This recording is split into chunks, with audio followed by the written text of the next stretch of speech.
on the issue of privacy, I think you are giving Bitcoin a little too much credit. It's not as good as you think it is, but I don't think that even matters. I think Bitcoin would function perfectly fine even if every single coin's owner was well known. People would still own Bitcoin if it meant that you had to have your ownership known. I think people would still use it because I think it's the hardness that is the value proposition. It's not the privacy. In terms of vulnerability to hacking, I think, of course, this is kind of unfair because Bitcoin is very new and the people who use the technology are still learning how to use it, so it's natural that people will have all of these growing pains.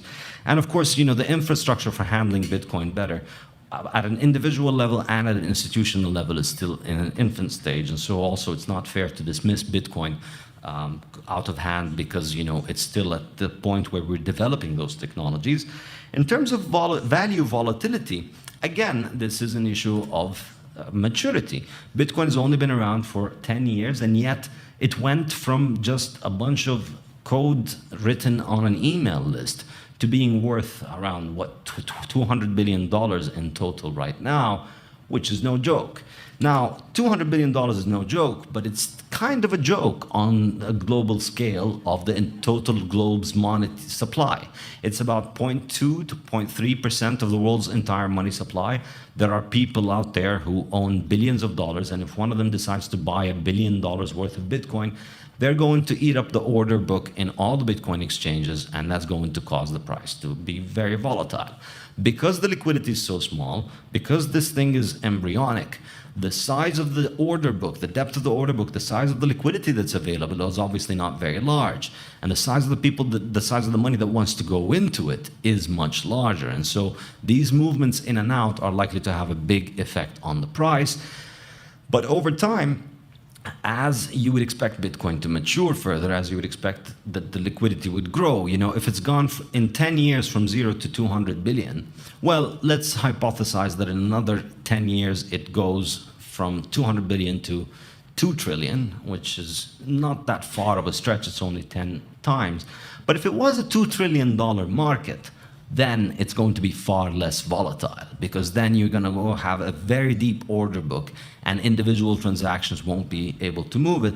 And eventually, a monetary system, a monetary medium gains stability in its value because of the fact that it has an enormous number of people selling and buying it at the same time. And so Bitcoin doesn't have that yet, but it is building it, and there's no reason to suppose that it won't be able to build it. We're just witnessing more and more liquidity being added onto the system, and I think this is going to continue. With respect to point 5 on the cost of transacting, I think this completely misses the point, and unfortunately shows that Professor Seljan did not prepare for this debate by reading my book. And I am very disappointed because I've read a lot of his books. And I should say, I've learned a lot from his books, and I've learned a lot from his work. But the point is that people compare the cost of Bitcoin transactions to your credit card transaction or your bank transfer. And I think that misses the point. Because when you're actually making a payment with a credit card transaction, you're not actually, or with any kind of PayPal or Venmo, any of those things, yes, you're making it instantly, and yes, it's very cheap, but it's really just an entry ledger at PayPal that says money went from account A to account B. The actual final settlement of that transaction takes many more weeks. And what Bitcoin transactions are more comparable to is the final settlement transactions that happen between central banks and financial institutions, because those transactions are final, and these transactions take much longer time to settle than Bitcoin. Bitcoin can provide you finality of settlement across international borders within a couple of hours. But if you wanted to send money across international borders, central banks take many days and weeks to settle payments between one another.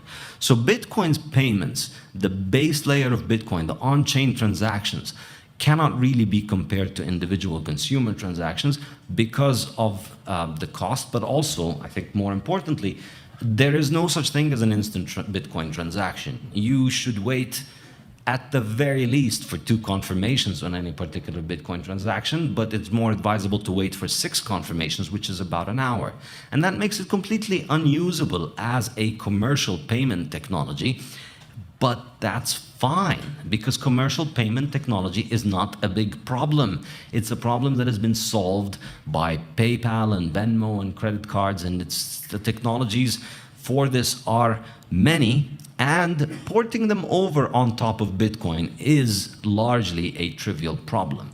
We can have Bitcoin-backed credit cards and Bitcoin-backed PayPal, and we can have Bitcoin-backed Venmo.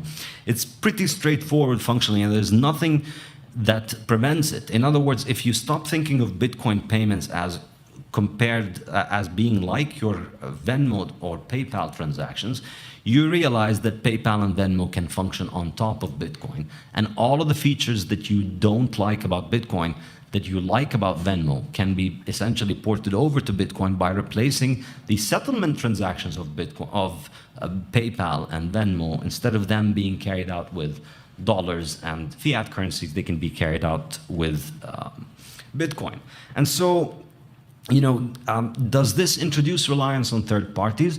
Potentially. The Lightning Network is a solution that is going to minimize the reliance on third parties, but it'll never have the same level of trustlessness that the on-chain transaction has. But that's fine, because the competition for second layer trusted Bitcoin transactions is not first layer Bitcoin transactions. The competition is second layer trusted transactions over highly inflating currencies run by governments, highly censorable. And that's really the key point. So don't compare Bitcoin with your credit card, because your credit card can be added on top of Bitcoin. But a credit or a PayPal or credit card payment done based on dollars is inferior, arguably, to a Bitcoin-based payment, because the Bitcoin is the harder money. And that, I think, is really the key value proposition. And so if you compare Bitcoin to some sort of ideal, we can always nitpick about things that are bad about it, but in reality, compared to the real alternatives that exist today, Bitcoin is the only one that offers us the chance of having a monetary system free of government control, the only one that offers us the chance, and I'm not saying it's going to necessarily happen, but it can resist government capture, and there's nothing wrong with its monetary properties that would prevent it from becoming a main medium of exchange of a country.